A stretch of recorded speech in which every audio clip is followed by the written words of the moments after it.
Hello, friends and supporters of CPAS, and thank you so much for taking the time to pray for us during what I think is a critical and exciting time for the church in our nation.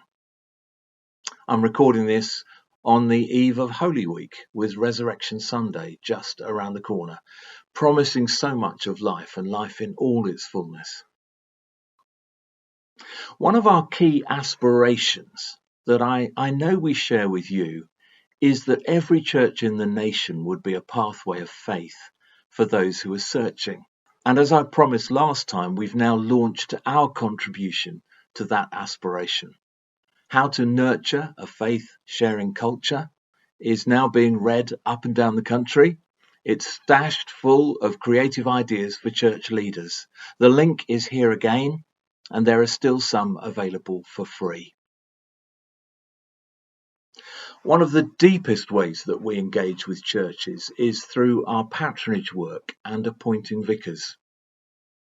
Two things through the pandemic have really slowed that down. Firstly, dioceses haven't known what their budgets would be. And secondly, vicars, not surprisingly, have been reluctant to leave parishes during a time of crisis. This is all now opening up. In Cambridge today, Coventry yesterday, Trowbridge last week, Bishop Hannington next week.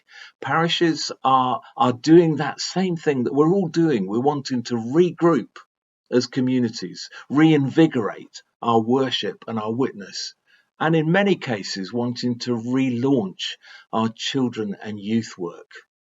For us, the part that we play there is through the Venture and Falcon Holidays.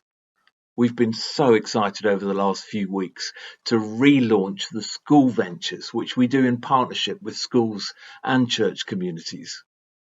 And next week, some of our staff will be at Word Alive, trying to recruit some more leaders as the holidays fill up with children and young people. We do want to make sure that we've got enough people as leaders to make sure they're safe and fun and full of God. I love being in the garden in springtime. The promise of life that is ours in Jesus Christ seems to have a parable taking place in the garden. I'm not a gardener like my dad was, but I see buds appearing, new growth, blossom on fruit trees, vegetables beginning to appear.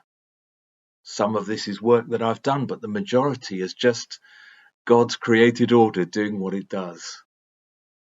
As you and I do what we can to make Christ known in our communities, my prayer is that God will bring a springtime of hunger and promise, a spiritual season in which men and women and boys and girls find themselves longing for fullness of life and that which we found in Jesus Christ.